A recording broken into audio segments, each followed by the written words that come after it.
Hello dear friends, कैसे हैं आप सब। आई होप आप सब अच्छे होंगे। और आज का जो हमारा टॉपिक है वो बिल्कुल स्पेशल होने जा रहा है, क्योंकि हम बात कर रहे हैं सेंटेंस के बारे में, फ्रेज के बारे में और क्लोज के बारे में। मोस्टली बच्चों को काफी डाउट रहता है कि इस सेंटेंस, फ्रेज और क्लोज में क्या डिफरेंस है, क्योंकि काफी बच्चों के मैसेज आ रहे हैं क्लोज के बारे में कि सर हमें क्लोज का टॉपिक करवाइए। तो उससे पहले आपको पता होना चाहिए कि आखिर ये जो क्लोज है ये निकला कहां से है, ताकि जब आप टॉपिक को करें तो आपके सामने पिक्चर पहले से बिल्कुल क्लियर होना चाहिए। ठीक है, तो हम डिस्कस करते हैं फर्स्टली अबाउट सेंटेंस। तो देखिए सेंटेंस क्या होता है। फर्स्टली हम देखेंगे सेंटेंस के बारे में। Sentence a group of words which makes complete sense,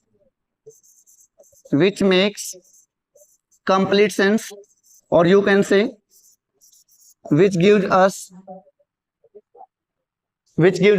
meaningful sense। जो हमें meaningful sense देता है उसको हम क्या बोलते हैं, सेंटेंस बोलते हैं। फॉर एग्जाम्पल मैंने कहा I am teaching you English, कि मैं आपको इंग्लिश पढ़ा रहा हूं। क्या देखा आपने कि ये जो सेंटेंस है टू पार्ट्स में डिवाइड किया गया। आपको बताया था मैंने कि एक सेंटेंस के टू पार्ट होते हैं। फर्स्ट होता है सब्जेक्ट और उसके बाद क्या आता है अपने पास, प्रेडिकेट। क्या बोलते हैं इसको, प्रेडिकेट बोलते हैं। Subject and predicate. प्रेडिकेट के पार्ट क्या होंगे, वर्ब होगा और ऑब्जेक्ट होगा। इसमें जो आई है ये हेल्पिंग वर्ब है, टीच मेन वर्ब है, यू ऑब्जेक्ट है and English is also object. और आपको मैंने बताया था कि जो ऑब्जेक्ट हैं वो भी टू टाइप के होते हैं ना, direct object and indirect object. तो डायरेक्ट ऑब्जेक्ट जो है वो नॉन लिविंग थिंग के लिए किया जाता है। जैसे यहाँ पर इंग्लिश है, ये नॉन लिविंग है तो आप इसको बोलेंगे कि ये डायरेक्ट ऑब्जेक्ट है। और इनडायरेक्ट ऑब्जेक्ट लिविंग थिंग के लिए किया जाता है। तो यू क्या हो गया, किसी व्यक्ति के लिए क्या गया, आपके लिए क्या मैंने, तो ये क्या हो गया आपका इनडायरेक्ट ऑब्जेक्ट। उसके बाद हमने डिस्कस किया कि जो सेंटेंस है अकॉर्डिंग टू सेंस 5 टाइप्स के होते हैं। According to sense, assertive sentences, interrogative sentences, imperative sentences, exclamative sentences and objective sentences. और वो हमने प्रीवियस जो वीडियो आपको डाला था उसमें आपको कंप्लीट इंफॉर्मेशन दी थी, तो समझ में आ गया होगा सभी को।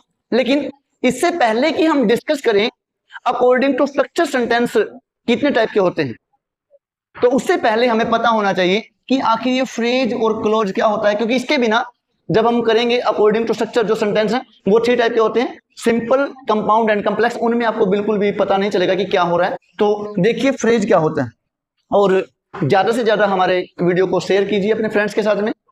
और कमेंट सेक्शन खुला है तो कमेंट सेक्शन में आप कमेंट भी जरूर करें, और लाइक का जो बटन है उसको भी आप जरूर दबाएं। ठीक है, तो अभी हम बात करते हैं फ्रेज के बारे में। तो देखिए फ्रेज क्या होता है। फ्रेज क्या होता है भाई, ए पार्ट ऑफ सेंटेंस। ये सेंटेंस नहीं होता, क्या होता है, a part of sentence which gives us sense. ये हमें सेंस तो देता है बट नॉट कंप्लीट, लेकिन ये हमें कंप्लीट सेंस नहीं देता है। सेंस तो देगा बट कंप्लीट सेंस नहीं देगा। And it does not have any subject, it does not have any subject. और इसमें सब्जेक्ट जो है वो नहीं होता है, बिल्कुल भी आपको सेंटेंस में सब्जेक्ट नहीं मिलेगा। ठीक है, जैसे आपने बोला I am playing football, I am playing football with my friends,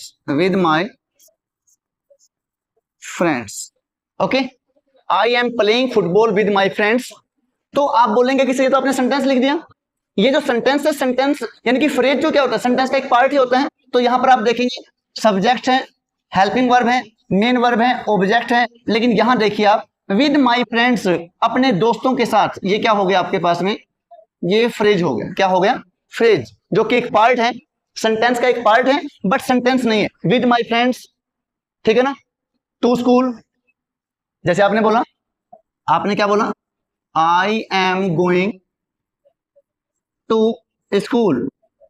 तो आपने जो लिखा आई सब्जेक्ट है, इज हमारा हेल्पिंग वर्ब है, गो, उसके बाद में जो टू प्लस वर्ब की फर्स्ट फॉर्म टू के बाद में स्कूल लिखा है, ये क्या हो गया, ये भी आपका क्या हो जाता है, भी फ्रेज हो जाएगा।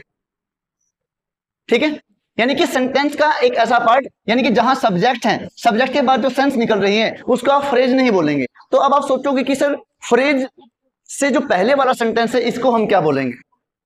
तो पहले फ्रेज के बारे में बात करते हैं। A part of sentence which gives a sense, जो हमें सेंस तो देता है बट नॉट कंप्लीट, लेकिन कंप्लीट सेंस नहीं देता है। और इसकी मेन पहचान क्या है कि इसके अंदर सब्जेक्ट बिल्कुल भी नहीं होता। क्या नहीं होता, इसमें सब्जेक्ट नहीं होता है। ठीक है, तो अब देखेंगे हम टाइप्स ऑफ फ्रेजेस कि जो फ्रेज है वो कितने टाइप के होते हैं। Types of phrases, types of phrases, ये हमारा कोई टॉपिक नहीं रहेगा, कोई इंपॉर्टेंट टॉपिक नहीं, इसके बारे में भी हम आगे डिस्कस करेंगे, बट आपको पता होना चाहिए कि फ्रेज कितने टाइप के होते हैं। तो फर्स्ट होता है हमारे पास में नाउन फ्रेज, नाउन फ्रेज, उसके बाद है एडजेक्टिव फ्रेज, एडजेक्टिव फ्रेज, उसके बाद थर्ड है एडवर्ब फ्रेज, एडवर्ब फ्रेज, और उसके बाद है वर्ब फ्रेज। ये हमारा बहुत इंपॉर्टेंट टॉपिक रहेगा वर्ब फ्रेज के बारे में, ये भी आपको एग्जाम में काफी देखने को मिलता है। उसके बाद है प्रीपोजिशनल फ्रेज। क्या होता है, प्रीपोजिशनल फ्रेज। ठीक, पोजिशनल फ्रेज क्या होते हैं और इनको यूज कहां पे किया जाता है। अभी हम बात करते हैं क्लॉज के बारे में, जो कि हमारा इंपॉर्टेंट पार्ट रहेगा, क्लॉज। तो देखिए क्लॉज क्या होता है, इसको हम पदबंध बोलते हैं हिंदी में। अ पार्ट ऑफ सेंटेंस, उपभाग बोल सकते हैं आप इसको। A part of sentence, sentence का एक ऐसा part, a part of sentence which gives us complete sense, जो हमें कंप्लीट सेंस देता है, gives us complete sense, and has its own subject, जिसका अपना खुद का सब्जेक्ट हो, एंड वर्ब और मेन वर्ब भी हो जिसमें साथ। A part of sentence which gives us complete sense and has its own subject and main verb. ठीक है, कोई भी सेंटेंस आप बोल रहे हैं, जैसे आपने लिखा ही वर्क्स हार्ड, वो कठिन मेहनत करता है, तो यहां पर आप देखेंगे आपके पास में सब्जेक्ट भी है, वर्ब भी है, हार्ड जो है ये एडवर्ब हो गया यहाँ पे। ठीक है, तो सेंटेंस में सब्जेक्ट भी है, वर्ब भी है, तो क्या हो गया, सेंटेंस की सेंस भी कंप्लीट है, ही वर्क्स हार्ड। तो आपको पता होना चाहिए, ये बात आप ध्यान रखेंगे, चाहे आपका सेंटेंस सिंपल हो, चाहे कंपाउंड हो, चाहे कॉम्प्लेक्स हो, हर सेंटेंस में क्लोज का होना बहुत जरूरी है। ठीक है, तो आप इसको क्या बोलेंगे, इस सेंटेंस के अंदर क्लोज है, जैसे आपने बोला शी टेक्स टी, सब्जेक्ट है आपके पास, वर्ब है, ऑब्जेक्ट है, तो ये भी सेंटेंस जो है क्लोज का सेंटेंस है, ये कंप्लीट सेंस भी दे रहा है। अब आप ये जानना चाहेंगे कि सर हमें पता तो चल गया कि ये तो सेंटेंस के जैसा ही है, क्योंकि कोई भी सेंटेंस आपने मुंह से बोला जो कंप्लीट सेंस दे रहा है, जिसके अंदर सब्जेक्ट है, वर्ब है, उसकी सेंस तो बनेगी ही बनेगी, उसके अंदर क्लोज भी मिलेगा। तो आप जानना चाहेंगे कि सर उसके अंदर कौन सा क्लोज होगा, कि हर सेंटेंस में कौन सा क्लोज होता है। ठीक है, तो फर्स्टली देखिए हम बात करेंगे टाइप्स ऑफ क्लोजेस के बारे में, ये हमारा मेन टॉपिक है, तो इसके बारे में हम अच्छे से डिस्कस करेंगे। टाइप्स ऑफ क्लोजेस, क्लोज जो है वो मेनली टू टाइप के होते हैं। एक होता है भी independent clause, independent independent clause, independent यानी कि जो किसी के ऊपर डिपेंड नहीं है, और एक होता है डिपेंडेंट क्लोज, डिपेंडेंट क्लोज।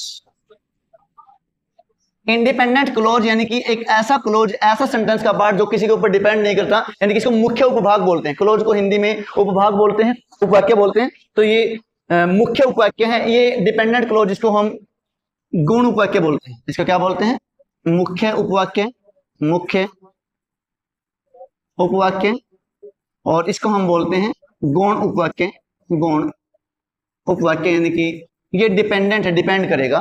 तो इंडिपेंडेंट क्लोज हमारे पास में सिर्फ एक ही है जो किसी के ऊपर डिपेंड नहीं करती, इसको हम प्रिंसिपल क्लोज बोलते हैं। क्या बोलते हैं?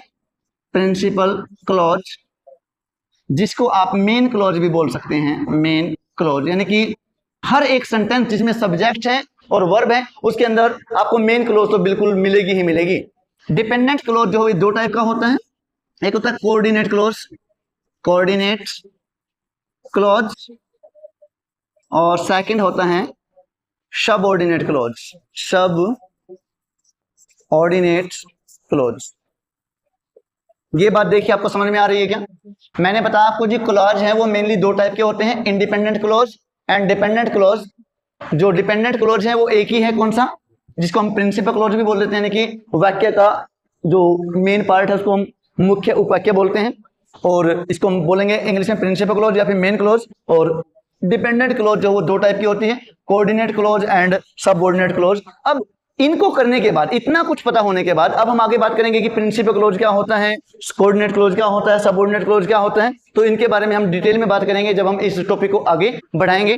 तो आई होप आपको डिफरेंस पता चल गया होगा कि सेंटेंस किस प्रकार से क्लोज से जुड़ा हुआ है, फ्रेज का इससे कोई लेना देना नहीं है। फ्रेज बिल्कुल एक अलग टॉपिक है, उसको हम अलग तरीके से डील करेंगे। तो फर्स्टली आपको पता होना चाहिए सब्जेक्ट सेंटेंस क्या है और क्लोज का यूज सेंटेंस में कैसे करते हैं, क्योंकि बिना क्लोज के सेंटेंस नहीं हो सकता। तो अब हम नेक्स्ट लेक्चर में बात करेंगे how many types of sentences according to structure, की स्ट्रक्चर के अकॉर्डिंग सेंटेंस कितने टाइप के होते हैं। अगर आपको हमारी वीडियोज अच्छी लग रही है तो वीडियो पे कमेंट कीजिएगा पहले, उसके बाद लाइक कीजिएगा, उसके बाद में आप अपने ग्रुप्स में अपने फ्रेंड्स के पास में शेयर जरूर करें, क्योंकि आप देख रहे हैं कि अब बहुत ही जल्द HSSC की जो वैकेंसीज आने वाली हैं और एचटेट भी बिल्कुल जल्द आने वाला है। तो एचटेट जो प्रिपेयर कर रहे हैं, जो एचटेट चाहे TGT हो चाहे PGT हो, क्लोज आपको 100% एग्जाम में मिलेंगे। तो बहुत ही इंपॉर्टेंट टॉपिक है, आप बने रहिएगा हमारे साथ नेक्स्ट वीडियो में।